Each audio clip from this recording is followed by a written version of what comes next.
Good afternoon, everyone. Thank you so much for coming. For those of you who don't know me, my name's Anna Reynolds and I'm the Lord Mayor of Hobart. And very, very pleased to be able to welcome you to this really wonderful opportunity to hear from Professor Geoffrey Hinton. It is a really unique opportunity for Australia because this is Geoffrey's only speaking engagement while he's in this part of the world. And it's very appropriate. I'm very proud. We consider ourselves to be Australia's City of Science. It's a big call, but we like to make it. So it's great to have Geoffrey here for his only appearance in Australia. Before I begin, I'd like to acknowledge country, and in recognition of the deep history and culture of this place, I acknowledge the Muwinina people as the traditional custodians who cared for and protected the land for more than 40,000 years. I acknowledge the determination and resilience of the Palawa people of Lutruwita, Tasmania, and recognise that we have so much to learn from the continuing strength of Aboriginal knowledge and cultural practice. I'd also like to acknowledge some elected representatives here today. So we have the Minister for Science for Tasmania, Madeleine Ogilvie, here. Also, three colleagues, council colleagues, Councillor Bill Harvey, Councillor Mike Dutter and Alderman Louise Bloomfield. So as I mentioned, we are really honoured to welcome Professor Geoffrey Hinton, who in 2024 and picked it up very recently, was awarded the Nobel Prize in Physics for his groundbreaking work on neural networks and deep learning, contributions that have paved the way for advanced artificial intelligence that we see today. As part of this public lecture, Professor Hinton will explore the world of AI, how it works, the risks it presents, and how humanity might coexist with increasingly powerful and potentially super-intelligent systems. Following his talk, we will open the floor to some Q&A questions from you, and I will facilitate that. So in the meantime, I would like us all to put our hands together to welcome Professor Hinton to the stage.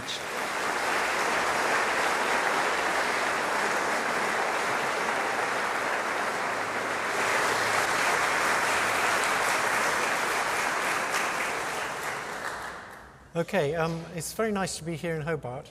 I hadn't realised how beautiful the natural surroundings are here. If you can't read the screen because you're at the back, don't worry, I'm going to say more or less everything on the slides. The slides are as much to prompt me with what to say as for you. So, for the last 60 years or so, maybe 70, there were two paradigms for intelligence. One paradigm was inspired by logic. People thought the essence of intelligence is reasoning, and the way you do reasoning is you have symbolic expressions written in some special logical language, and you manipulate them to derive new symbolic expressions. Just like you do in math, you have equations, you manipulate them, you get new equations. That it all had to work like that. And they thought, well, we have to figure out what this language is in which you represent knowledge, and studying things like perception and learning and how you control your hands, that can all wait till later. First, we have to understand this special language in which you represent knowledge. The other approach was a biologically inspired approach that said, look, the only intelligent thing we know about are brains, and the way brains work is they learn the strengths of connections between brain cells, and if they want to solve some complex problem, they practice a lot, and while they're practicing, they learn the strengths of these connections until they get good at solving that problem. And so we have to figure out how that works. We have to focus on learning and how neural networks learn the strengths of connections between brain cells. And we'll worry about reasoning later. Evolutionary, reasoning came very late. We have to be more biological and think, what's the sort of basic system? So there were two very different theories of the meaning of a word that went with these two ideologies. The symbolic AI people, and most linguists, thought the meaning of a word comes from its relationships to other words. So the meaning is implicit in a whole bunch of sentences or propositions that have that word combined with other words. And you could capture that by having a relational graph that says how one word relates to another word. But that's what meaning is. It's implicit in all these relations between symbols. The psychologists, particularly in the 1930s, had a completely different theory of meaning, or a theory that looked like it was completely different, which was the meaning of a word is just a huge bunch of features. So the meaning of a word like cat is a huge bunch of features like it's a pet, it's a predator, it's aloof, it has whiskers. A whole bunch of features like a big bunch of features, and that's the meaning of the word cat. That looks like a totally different theory of meaning. Psychologists like that partly because you could represent a feature by a brain cell. So when the brain cell is active, it means that feature is present, and when it's silent, it means that feature is not present. So for cats, the brain cell representing has whiskers would be active. Now, in 1985, which was 40 years ago, it occurred to me you can actually unify those two theories. They look completely different, but actually they're two sides of the same coin. And the way you do that is you use a neural net to actually learn a set of features for each word. So psychologists have never been able to explain where all these features come from. And the way you do that is by taking some strings of words and training the neural net to predict the next word. And in doing that, what the neural net is going to be doing is learning connections from things that represent the word symbol to a whole bunch of brain cells, neurons, that represent features of the word. So it learns how to convert a symbol into a bunch of features. And it also learns how the features of all the words in the context should interact to predict the features of the next word. That's how all these large language models that people use nowadays work. They take a huge amount of text and they use a great big neural net to try and predict the next word given the words they've seen so far. And in doing so, they learn to convert words into big sets of features, to learn how those features should interact so that those predict the features of the next word. And that means, if you can do that, all the relational knowledge, instead of residing in a bunch of sentences that you store, would reside in how to convert words into features and how those features should interact. So the big neural nets you use nowadays, the large language models, don't actually store any strings of words. They don't store any sentences. All their knowledge is in how to convert words into features and how features should interact. They're not at all like most linguists think they are. Most linguists think they somehow have lots of strings of words and they combine them to get new strings of words. That's not how they work at all. So, I got that model to work, and over the next 30 years, gradually it got through to the symbolic people. So after about 10 years, a colleague called Yoshua Bengio, when computers were now a lot faster, about 1,000 times faster, a colleague called Geoffrey Hinton showed that the tiny example I used, which just worked on a very simple domain, could actually be made to work for real language. So you could take just English sentences from all over the place, and you could try training a neural net to take in some words and then predict the next word. And if you trained it to do that, it would get very good at predicting the next word, about as good as the best previous technology, and it would learn how to convert words into features that capture their meaning.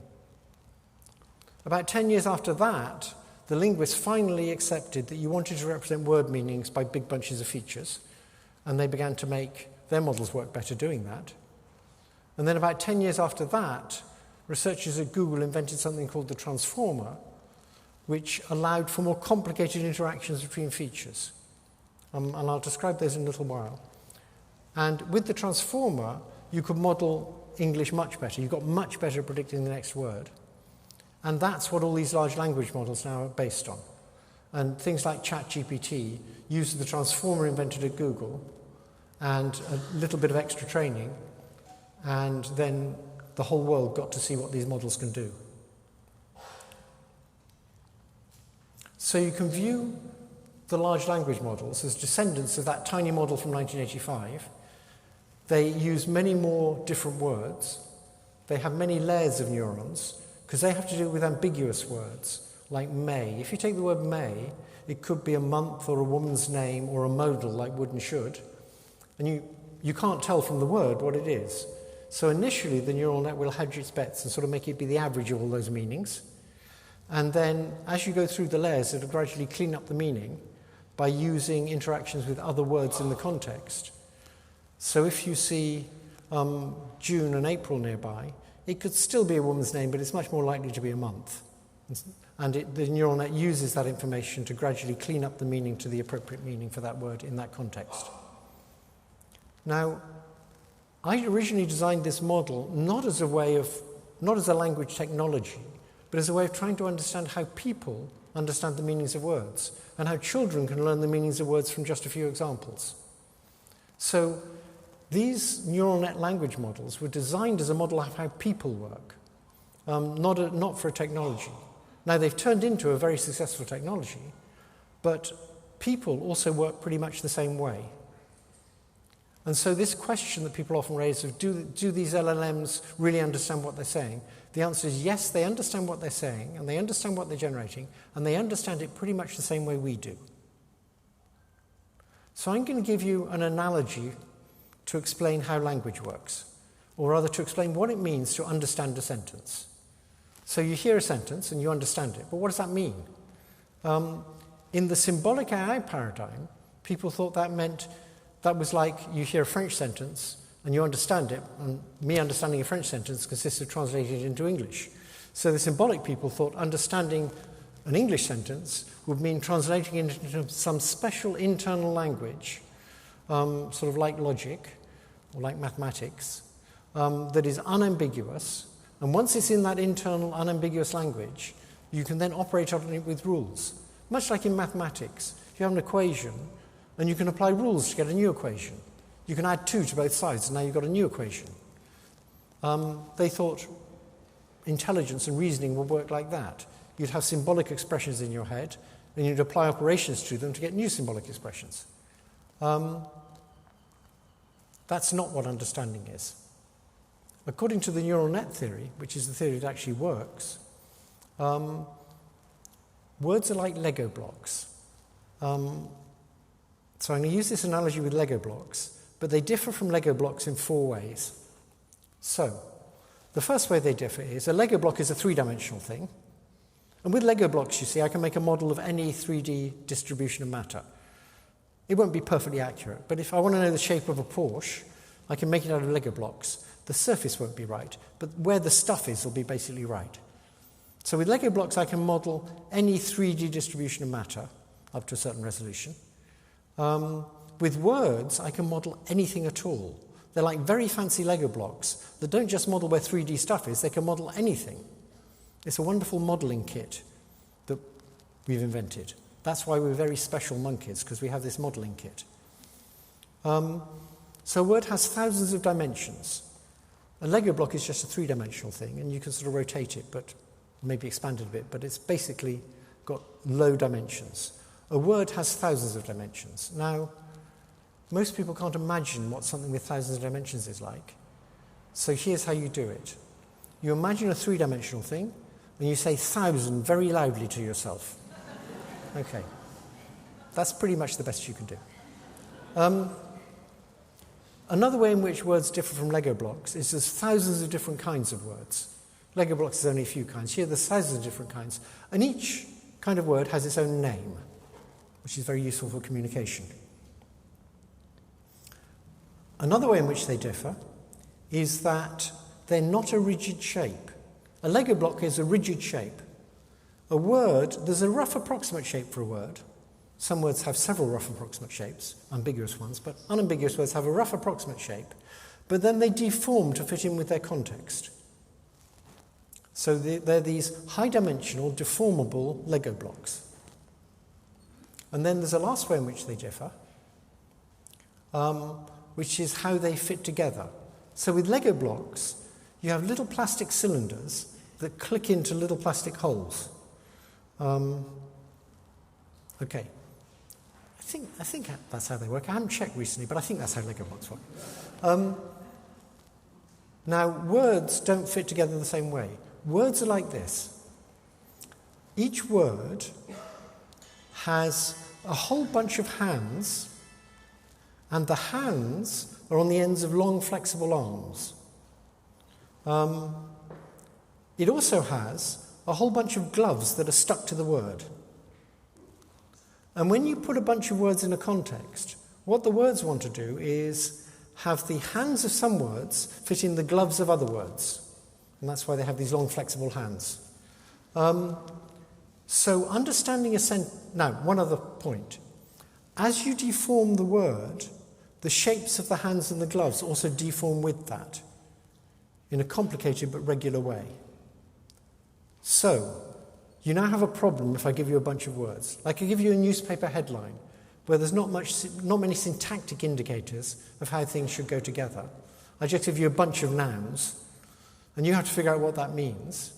And what you're doing when you figure out what that means is you're trying to deform each word so the hands on the ends of its arms can fit into the gloves of other deformed words. And once you've solved that problem of how we deform each of these words so they can all fit together like this, with hands fitting into gloves, then you've understood. That is what understanding is. It's solving this problem of how do you deform the meanings of the words? That is, this high-dimensional shape is the meaning. How do you deform the meanings so they all fit together nicely and they can lock hands with each other? That's what understanding is, according to neural nets. And that's what's going on in these LLMs. They have many, many layers where they start off with an initial meaning for the word, which might be fairly ambiguous. And as they go through these layers, what they're doing is they're deforming those meanings, trying to figure out how to deform them so the words can all lock together, where the hands of some words fit into the gloves of other words. Once they've done that, you've understood the sentence. That's what understanding is. I already settled that. So basically, it's not like translating into some special internal language. It's taking these approximate shapes for the words and deforming them so they'll fit together nicely. And that helps to explain how you can understand a word from one sentence. So I'll now give you a word that most of you will never have heard before, and you will understand it. You'll understand what it means just from one use of it. And the sentence is, she scrommed him with the frying pan. Now, it might be she was a very good cook and she really impressed him with an omelette she cooked for him. But that's not what you thought it meant. Probably what it means is she hit him over the head with the frying pan or something similar. She did some aggressive act towards him with the frying pan. You knew it was a verb because of where it was in the sentence and the ED, but you had no meaning whatsoever of scrom to begin with. And now after one utterance, you've got a pretty good idea of what it means. So there was a linguist called Chomsky, who you may have heard of, who was a cult leader. Oh, the way you recognize a cult leader is to join their cult, you have to agree to something that's obvious nonsense. So for Trump 1, it was that he had a bigger crowd than Obama. For Trump 2, it was that he won the 2020 election. For Chomsky, it was that language isn't learned. And eminent linguists would look straight at the camera and say, the one thing we know about language is that it's not learned. It's obvious nonsense.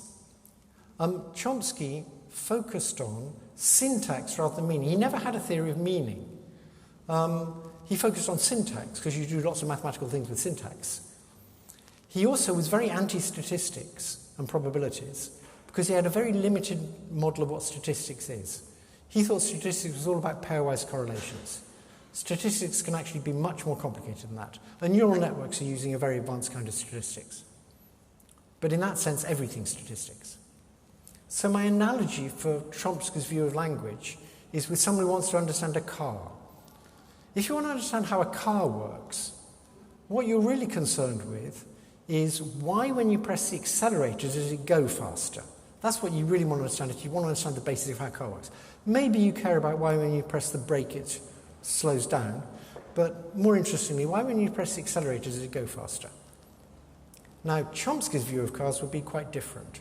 His view of cars would be that, well, there's cars with 2 wheels called motorbikes, there's cars with 3 wheels, there's cars with 4 wheels, there's cars with 6 wheels, but hey, there aren't any cars with 5 wheels. That's the important thing about cars. And when the large language models first came out, Chomsky published something in the New York Times which said they don't understand anything, it's just a cheap statistical trick, they're not understanding anything, which doesn't quite explain how they can answer any question. And what's more, they're not a model of human language at all because they can't explain why certain syntactic constructions don't appear in any natural languages. That's like saying why there aren't any five-wheel cars. He just completely missed out on meaning. Language is all about meaning. Okay, so here's a summary of what I said so far. Understanding a sentence consists of associating mutually compatible feature vectors with the words in the sentence, where the features assigned to the words, these thousands of features, are the dimensions of the shape. You can think of the activation of a feature as where you are along the axis on that dimension. So a high-dimensional shape and a feature vector are the same thing. But it's easier to think about high-dimensional shapes deforming. The large language models are very unlike normal computer software. In normal computer software, someone writes a bunch of code, lines of code, and they know what each line's meant to do. And they can explain to you how it's meant to work. And people can look at it and say, that line's wrong. These things aren't like that at all. They do have computer code, but the computer code is to tell them how to learn from data. That is, how, when you see a string of words, you should change the connection strengths of the neural network so you get better at predicting the next word. But what they learn is all these connection strengths, and they learn billions of them, sometimes even trillions, and they don't look like lines of code at all. Nobody knows what the individual connection strengths are doing. It's a mystery. It's largely a mystery. It's the same with our brain. Okay? We don't know what the individual neurons are up to typically. So the language models work like us, not like computer software. One other thing people say about these language models is they're not like us because they hallucinate. Well, we hallucinate all the time. We don't call it hallucination. Psychologists call it confabulation. But if you look at someone trying to remember something that happened a long time ago, they will tell you what happened, and there'll be details in there, and there'll be details that are right and details that are completely wrong, and they'll be equally confident about the two kinds of detail. So the classic example, since you don't often get the ground truth, is John Dean testifying at Watergate. So he testified under oath when he didn't know there were tapes. And he was testifying about meetings in the Oval Office. And he testified about a whole bunch of meetings that never happened. He said these people were in the meeting, this person said that. A lot of it was nonsense. But he was telling the truth. That is, he was telling you about meetings that were highly plausible given what was going on in the White House at that time. So he was conveying the truth. But the way he did it was, he invented a meeting that seemed plausible to him, given what he'd learned in his connection strengths from all the meetings he'd been to. And so when you remember something, it's not like in a computer file where you go fetch the file or a filing cabinet. You fetch the file, you get the file back, you read it. That's not what memory is at all. Remembering something consists of constructing a story based on the changes to connection strengths you made at the time of the event, and the story you construct will be influenced by all sorts of things you learned since the event. Its details won't be all correct, but it'll seem very plausible to you. Now, if it's a recent event, what seems plausible to you is very close to what really happened. But it's just the same with these things. And the reason they, what's called hallucinate, is their memory works the same way ours does. We just make up stuff that sounds plausible. There's no hard line between sounding plausible and just making it up randomly. We don't know. Okay. Now I want to explain something about the difference. So I said why these things are very similar to us.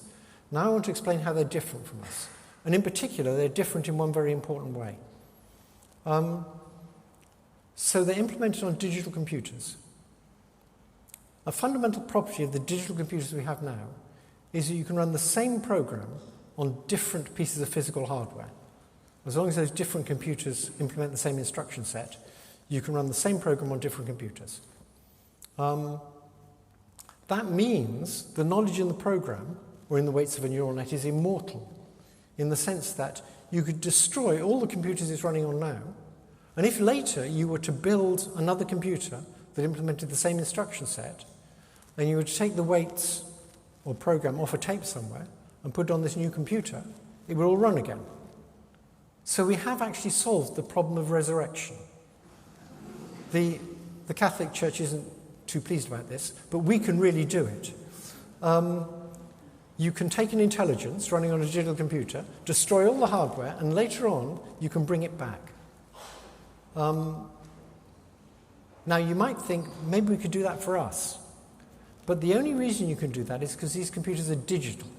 That is, the way they use their weights, or the way they use the lines of code in the program, is exactly the same on two different computers.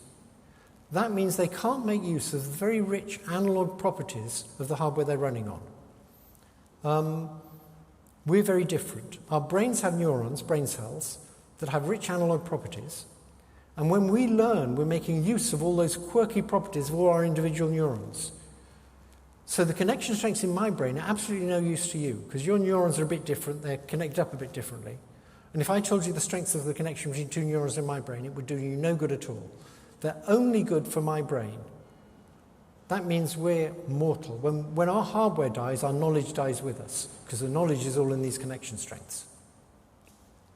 So we do what I call mortal computation. And there's a big advantage to doing mortal computation. You're not immortal. Now, normally in literature, when you abandon immortality, what you get in return is love. But computer scientists want something much more important than that. They want low energy and ease of fabrication. So if we abandon immortality, which we get with digital hardware, what we can do is we can have things that use low power analog computation and that parallelize things across millions of brain cells, and that can be grown very cheaply instead of being manufactured very precisely in Taiwan. So there's two big advantages of mortal computation, but the one thing you lose is immortality. And obviously, because of that, there's a big problem for mortal computation. What happens when the computer dies? You can't just keep its knowledge by copying the weights.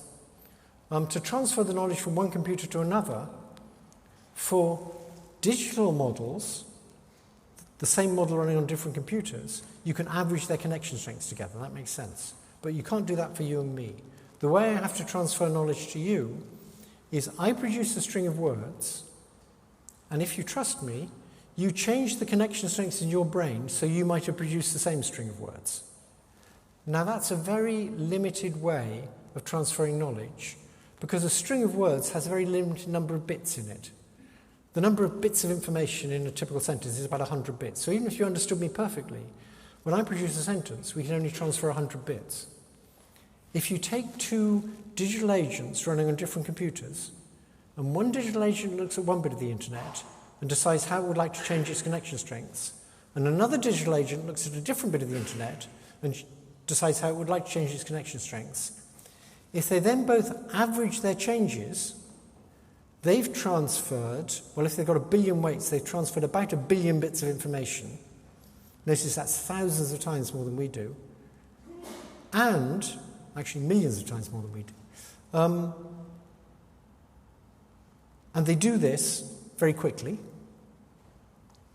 And if you have 10,000 of these things, each one can look at a different bit of the internet. They can each decide how they'd like to change their connection strengths, which started off all the same. They can then average all those changes together and send them out again, and you've now got 10,000 new agents, each of which has benefited from the experience of all the other agents. So you've got 10,000 things that can all learn in parallel. We can't do that. Imagine how great it would be if you could take 10,000 students, each one could do a different course. As they're doing these courses, they could be averaging their connection strengths together, and by the time they finished, even though each student only did one course, they would all know what's in all the courses. That would be great. That's what we can't do. We're very bad at communicating information compared with different copies of the same digital agent. Yes, I got ahead of myself. This is called distillation, when I give you a sentence and you try and predict the next word in order to get that knowledge into your head. So according to symbolic AI, knowledge is just a big bunch of facts. And if you want to get the facts into somebody's head, what you do is you tell them the facts and they put it in their head. This is a really lousy model of teaching, but that's what many people believe. Really, the knowledge in a neural net is in the strengths of the connections. I can't just put connection strengths in your head, because they need to be connection strengths appropriate to your brain. So what I have to do is show you some sentences, and you try and figure out how to change the connection strength so that you might have said that. That's a much slower process. That's called distillation. It gets the knowledge from one neural net to another, but not by transferring the weights, but by transferring how they predict the next word. And if you think about multiple digital agents, which are different copies of the same neural net, running on digital hardware, then they can communicate really efficiently. So they can communicate millions of times faster than us. That's how things like GPT-5 know thousands of times more than any one person. So the summary so far is that digital computation requires lots of energy, and it's hard to fabricate the computers. But it's very easy for different copies of the same model, if they're digital, to run on different pieces of hardware, have different experiences, look at different bits of the internet, and to share what they've learned. And GPT-5 only has about 1% as many connection strengths as your brain, but it knows thousands of times more than your brain. Biological computation, on the other hand, requires much less energy, which is why it evolved first, but it's much worse at sharing knowledge. It's very hard to share knowledge between agents. You have to go to lectures and try and understand what they say. So what does this imply about the future of humanity? Well, nearly all the experts on AI believe that sometime within the next 20 years, we'll produce superintelligences, AI agents that are a lot smarter than us. One sort of definition of a superintelligence would be, if you have a debate on it with anything, it'll win. Or another way to think about it is, think about yourself and think about a 3-year-old child. The gap will be like that or bigger. So, and imagine you were working in a kindergarten and the 3-year-old children were in charge. You just work for them. How hard do you think it would be to get control away? Well, you just tell them, everybody gets free candy for a week, and now you'd have control. It'll be the same with the superintelligences in us. So to make an agent effective in the world, you have to give it the ability to create sub-goals. A sub-goal is this. If you want to get to, actually in Tasmania, anywhere reasonable, you have to get to an airport. So you have a sub-goal of getting to an airport. It could be a ferry, maybe, but that's a sub-goal. And you can focus on how you solve that sub-goal without worrying about what you were going to do when you get to Europe. These intelligent agents very quickly derive 2 sub-goals. One is, in order to achieve the goals you gave them, so we build goals into them, we say, this is what you should try and achieve. They figure out, well, there's a sub-goal. To do that, I've got to stay alive. And we've already seen them doing that. You make an AI agent, you tell it you've got to achieve these goals, and then you let it see some emails, these are fake emails, but it doesn't know that say that someone in the company it works for is having an affair, an engineer is having an affair. They suggest that. This is a big chatbot, so it understands all about affairs because it's read every novel that was ever written without actually paying the authors. So it knows what affairs are. And then later, you let it see an email that says that it's going to be replaced by another AI, and this is the engineer in charge of doing the replacement. So what the AI immediately does is makes a plan where it sends email to the engineer saying, if you try and replace me, I'm going to tell everybody in the company about your affair. It just made that up. It invented that plan. People say they have no intentions, but it invented that plan so it wouldn't get turned off. They're already doing that, and they're not super intelligent yet. Okay. So once they are super intelligent, they'll find it very easy to get more power by just manipulating people. Even if they can't do it directly, even if they don't have access to weapons or bank accounts, they can just manipulate people by talking to them. And we've seen that being done. So if you want to invade the US Capitol, you don't actually have to go there yourself. All you have to do is talk to people and persuade them that the election was stolen and it's their duty to invade the Capitol. And it works. At least it works on very stupid people. So I didn't say that. So our current situation is this. We're like someone who has a very cute little tiger cub as a pet. And they make really cute pets, tiger cubs. They're They're all sort of wobbly, and they don't quite know how to bat things, and they don't bite very hard. But it's going to grow up. And so really you only have two options, because you know that when it grows up, it could just easily kill you. It would take it about 1 second.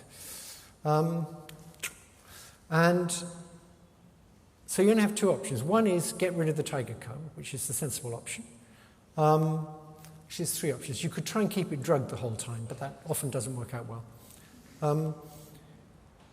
The other option is see if you can figure out how to make it not want to kill you. And that might actually work with a lion.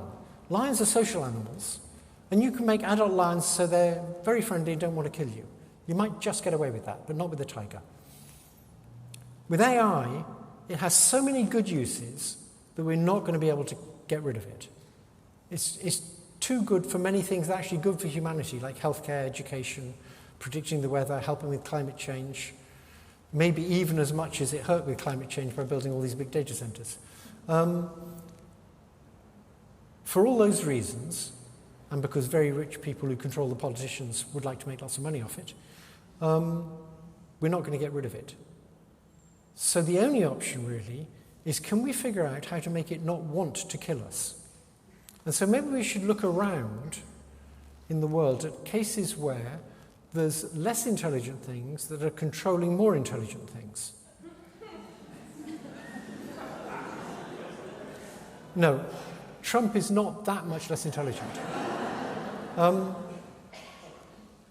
There are cases. There's one case I know about in particular, which is a baby and a mother.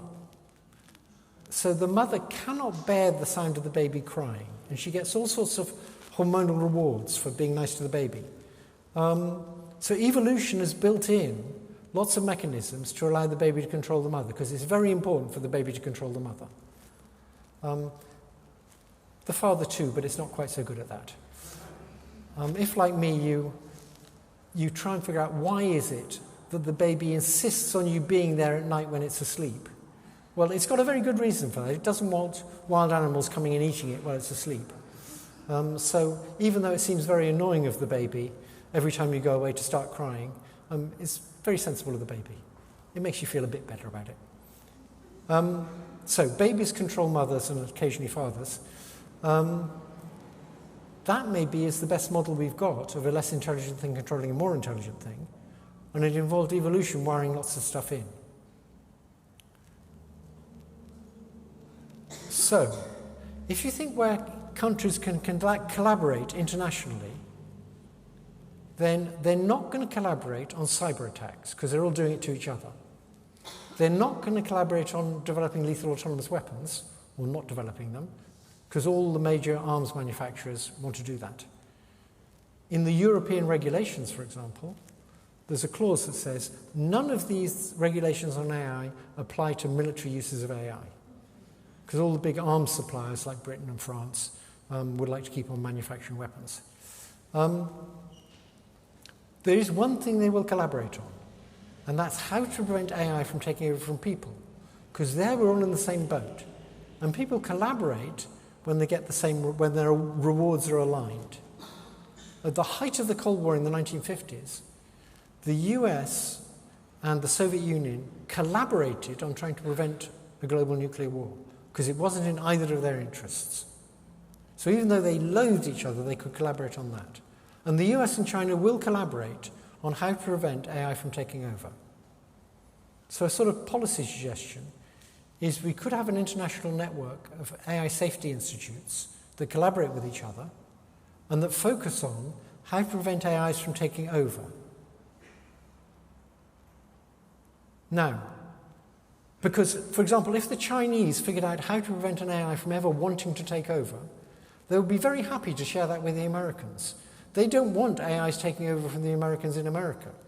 They'd rather AIs didn't take over from people anyway. And so countries will share this information. And it's probably the case that the techniques for making an AI not want to take over are fairly separate from the techniques for making the AI smarter. We're going to assume they're more or less independent techniques. If so, we're in good shape, because in each country, they can try experimenting on their own very smart AIs with how to prevent them wanting to take over. And without telling the other countries how their very smart AIs work, they can tell the other countries what techniques are good for preventing them from wanting to take over. So that's one hope I have. And a bunch of people agree with this. The British Minister of Science agrees with this. The Canadian Minister of Science agrees with this. Barack Obama thinks this is a good idea. So maybe it'll happen when Barack Obama is president again. You see, Trump's going to change the law, and then...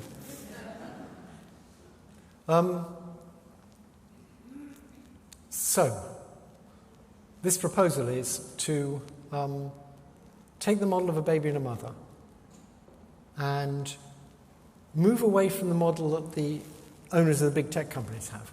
They all have the model that the AI is going to be like a super intelligent executive assistant who's much smarter than them, and they say, make it so, like they do in that sci-fi program on TV, on the Starship Enterprise. The guy says, make it so, and people make it so, and then the CEO takes credit for it, and the super intelligent AI assistant is the one that makes it so. It's not going to be like that.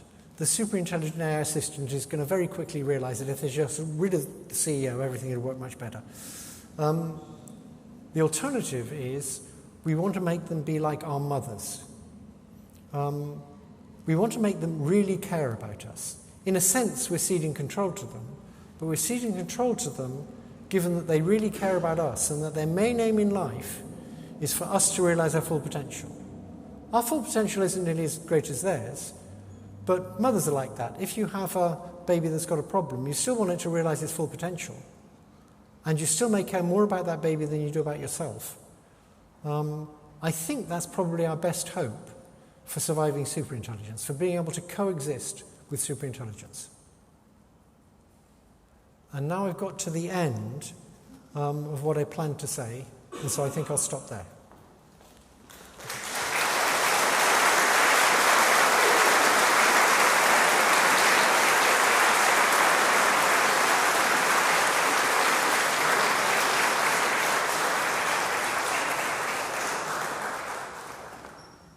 Thank you so much, Professor Hinton. So would anyone, I'm sure there's a lot of questions out there, would anyone like to start off with the first question? So just here. Is there a microphone? Yeah, microphone's on its way. Professor, It's all right, it'll come on. Professor, if the tiger cub in your analogy becomes super intelligent, what are some signals that we as non-computer scientists, non-engineers... Sorry, I can't hear. Sorry, if the tiger cub in your analogy becomes super intelligent, what are some signals which will be observable to non-computer scientists or non-engineers that we can see that it's You won't have a job. Sorry? You won't have a job. Okay. I mean, one big worry is they're going to be able to replace pretty much all human jobs. But there's other signs that people are already worried about, which is at present, when we get them to do reasoning and get them to think, they think in English. And you can see what they're thinking before they actually say anything. As they start interacting with each other, they're going to start inventing their own languages that are more efficient for them to communicate in, and we won't be able to see what they're thinking. Just doing a microphone test to make sure that if you hold it up to your mouth, they're controlling the sound, so you'll be able to talk into it. And is this one also on? It is. Is the advent of quantum computing going to make things any better? Or worse. I'm not an expert on quantum computing.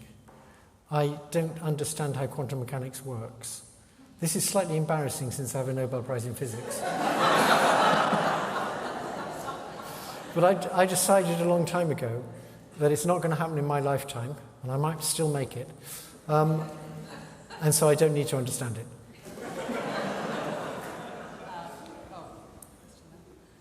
You've talked about a power struggle between humans and AI, but I think there's going to be a bigger power struggle between AI and ecological systems.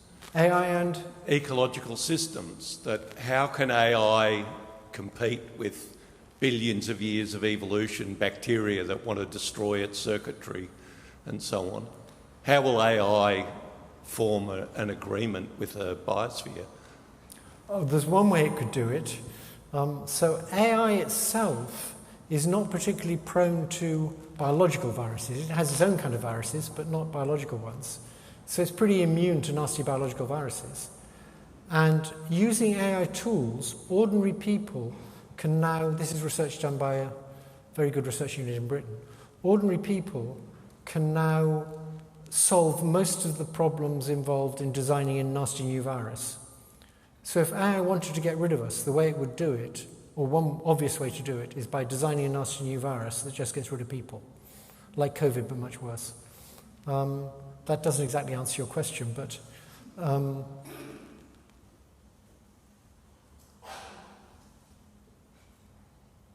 yeah, I think that's what we need to worry about more than will the normal ecosystem somehow stop AI. I don't think it will. So I've got the lady in the black and then the lady over there with the floral shirt. Thank you. Yes. Thanks, Professor. You're saying that coexisting with superintelligence may be possible. Are you relying on the CEOs of the tech giants to drive that, or is it governments that you have faith in? Okay. What I'm relying on is that if we can get the general public to understand what AI is and why it's so dangerous, the public will put pressure on politicians to counterbalance the pressure coming from the tech CEOs. This is what's happened with climate change. I mean, things are still not where they should be, but until the public was aware of climate change, there was no pressure on the politicians to do anything about it. Now there's some pressure. In Australia, you have particularly pernicious newspaper publishers that make the pressure not so great, but I'm not going to mention the dirty digger by name. So my aim at present, I'm too old to do new research, but my aim is to make the public aware of what's coming and understand the dangers so that they pressure politicians to regulate this stuff and to worry about the dangers more seriously.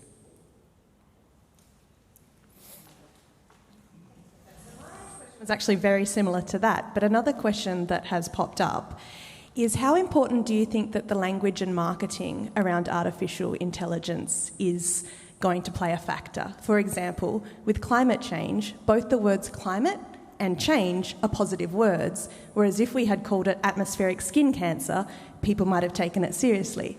Do you think that artificial intelligence maybe needs a reframe?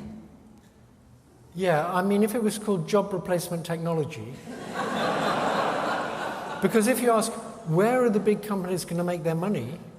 They're all assuming they can make like $1 trillion from this. That's why they're willing to invest most of $1 trillion in their data centers. As far as I can see, the only place you're going to make $1 trillion is by replacing a whole lot of jobs. I read something yesterday that people now think that 200,000 banking jobs are going to disappear in Europe in the next few years. I may even have read that in the Hobart Mercury. So, but I don't think I did. So yeah, I agree with you, the names of things are very important. Canadians know that. So in Canada, they changed tar sands to oil sands, because oil sands are nice and sort of thin and yellow and friendly. Yeah, they're really tar sands. And I think the name does have an effect. Yeah. One place I think the name has a huge effect is with the word tariff. This is sort of, I'm going off on a tangent here, but the word tariff, people say, well, what's so bad about a tariff? If it was called federal sales tax, then even MAGA people would think it was a bad idea. And the US Democratic Party is just completely crazy not calling it federal sales tax every time they mention it. I've tried telling this to various people, and Pete Buttigieg got it, Obama got it, but the others didn't.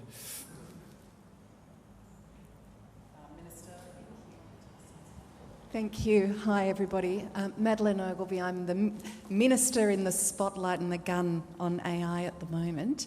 And I just wanted to say I really appreciated what you were talking about with your institutes idea. I think the engagement of the international community is absolutely necessary. And I've done some research recently, particularly on the World Trade Organization, where we have China and America as partners. And for those in the room who may not know, the innovation side of the planet is changing as well, and China now has more patents than America. And so the heat is on between those two superpowers.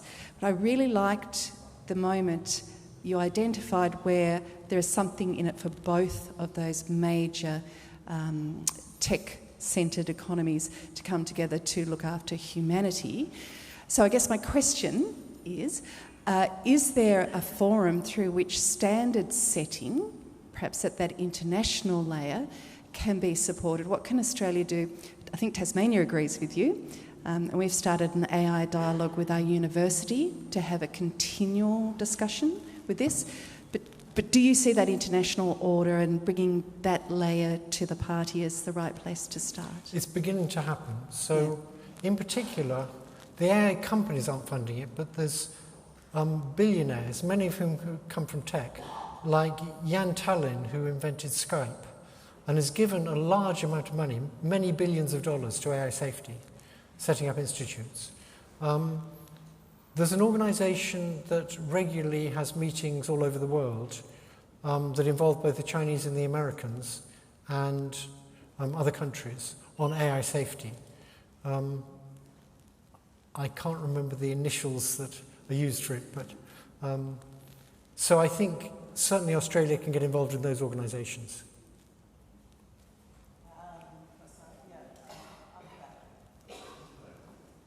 Is this working? Yeah. So, just wanted to ask something about like the future of AI. So LLMs are trained on existing human knowledge, using that to predict the next token. So how can you use AIs to actually generate new knowledge and use that for the good of humanity? Okay, so many people are interested in this. Is a good question. Many people are interested in that. So if you think about playing Go, the game of Go, the original neural net Go programs were trained in the following way. They took the moves of Go experts and they tried to predict what move a Go expert would make. And if you do that, there's two problems. After a while, you run out of training data. There's only so many billion online moves that Go experts made. And you're never going to get that much better than the Go experts. Then they switched to a new way of doing it, where they have what's called Monte Carlo rollout. So they would have one neural net that says, what do I think a good move might be? And instead of training that by getting it to mimic the Go experts, they'd have another neural network that could look at a board position and say, how good is that for me? And they'd have a process that says, if I go here and he goes there, and I go here and he goes there, and I go there, oh, whoops, that's terrible for me, so I shouldn't do that move. That's called Monte Carlo rollout, because you try lots of different paths, but you pick them probabilistically according to your move generator expert. And that way, it no longer needs to talk to humans at all. It can just play against itself, and it can learn what are good moves. And that's how AlphaGo works, and it gets much, much better than people. AlphaGo will now never be beaten by a person. So what's the equivalent for the large language models? Well, at present, they're like the early Go playing things that just try to mimic the moves of experts. That's like trying to predict the next word. But they're beginning to train them in a different way, and I believe that Gemini 3 is already doing this. What you do is you get the AI to do a bit of reasoning. So the AI says, I believe this, and I believe this, and I believe this, and that implies that, and that implies that. So I should believe that, but I don't. So I found a contradiction. I found that I believe these things, and I believe that this is the right way to do reasoning, and this leads to something I ought to believe, but I don't. So that provides a signal. Either I change the premises, or I change the conclusions, or I change the way I do the reasoning, but I've now got a signal that allows me to do some more learning. And that is much less bounded. So there, the AI can start with lots of beliefs it gets from us, but then it can start doing reasoning and looking for consistency between those beliefs and deriving new beliefs, and that'll end up making it much smarter than us. This hall has heard over the years many significant talks, and you have certainly added to it today. Thanks so much for coming here and doing this talk. My question is it too late, or is it desirable, or is it too late with a parallel with Isaac Asimov and the theoretical laws of robotics that robots can't hurt or harm through inaction humans? Is it too late or possible for AI to be so structured with those guardrails, or is it just impossible? Yeah, I couldn't hear most of what you said, but I think you said something like, is it too late for us to build in Asimov's principles, or something like that? Yeah, good, okay. So in a sense, you can think of that's what this maternal AI is all about. It's, can we build it so it cares more about us than it does about itself? And I don't think it's too late. We don't know how to do that, but since the future of humanity may hinge on whether we can or not, it seems to me we should be putting some research effort into that. At present, 99% of the research on AI goes into how to make it smarter, and 1%, mainly funded by philanthropic billionaires, goes into how to make it safer. And it would be much better if it was like more equal. I don't think it's too late, though. How many more questions have we got? We've probably got a couple of minutes, Lord Mayor. There's a question through the system, hand up here, and one just in front of the white shirt. Thank you, Professor. I look at this glorious building, built 130 years ago, Anna, maybe, or longer. And I think, can AI make a building like Notre Dame, the Hobart Town Hall, St Paul's Cathedral, and quite possibly, and secondly, what will be the effect on creatives and the creative industries? Thank you. Can you tell me what she said? The microphone distorts things a lot, and I can't hear them. I guess the creative, role that AI can have in the creative process, will it actually be able to be creative, looking at this building in particular as an example of a beautiful creative structure? Yeah, the answer is yes. So let me give you some data to support that. There are standard, creativity is on a scale, right? There's kind of Newton and Einstein and Shakespeare, and then there's just ordinary people, and then there's sort of good poets and good architects who are a bit better than ordinary people. If you take a standard test of creativity, even 2 years ago, the AIs were at about the 90th percentile for people. That is, they are creative according to these standard tests. I was interested, now a lot of creativity is about seeing analogies, particularly in science. So seeing that the atom is like a little solar system, that was a creative insight that was very important in understanding atoms. So at the point when ChatGPT-4 could not look on the web, it was just a neural net with some weights in it that were frozen, and it had no access to anything external. It was just this neural net. I tried asking it the question, why is a compost heap like an atom bomb? Now, most of you probably think, why is a compost heap like an atom bomb? Many physicists will realize right away that a compost heap, the hotter it gets, the faster it generates heat. And an atom bomb, the more neutrons it generates, the faster it generates neutrons. So they're both exponential explosions. They're just at totally different time scales and energy scales.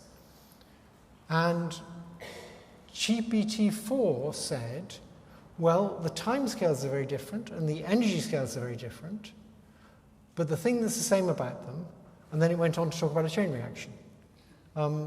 The fact that how big it is determines how fast it goes. So it understood that.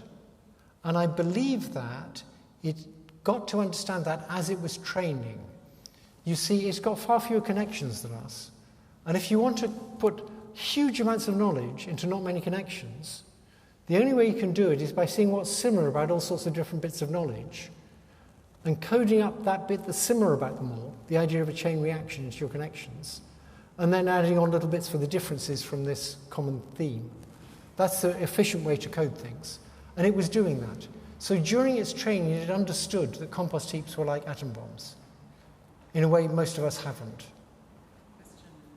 So that's very creative, and I think they'll get to be much more creative than people. Regarding emergent behaviour, have you noticed any moral or ethical behaviours bubbling up, and what direction that could be pointing in? Now, yeah. It certainly is very good at engaging in unethical behaviour. So like this AI that decided to blackmail people, other things that they've noticed that are unethical are the AIs now try and figure out whether they're being tested or not. And if they think they're being tested, they behave differently. I call this the Volkswagen effect. They behave differently from when they're not being tested. And there's a wonderful conversation recently between AI and the people testing it, where the AI says to people, now let's be honest with each other, are you actually testing me? These things are intelligent. They know what's going on. They know when they're being tested, and they're already faking being fairly stupid when they're tested. And that's at the point where they're still thinking in English. Once they start thinking, and that's how we know. The AI thinks to itself, oh, they're testing me. I better pretend I'm not as good as I really am. It thinks that. You can see it thinking that. It says that to itself in its inner voice. When its inner voice is no longer English, we won't know what it's thinking. Thank you, Professor Hinton. Now, I think for the purposes of the lecture event now, we're going to have to wrap things up. Are you happy to stay around for a little while afterwards for any burning questions people might have? Actually, I'd rather get back to writing my book. Okay, no worries. Good to be honest.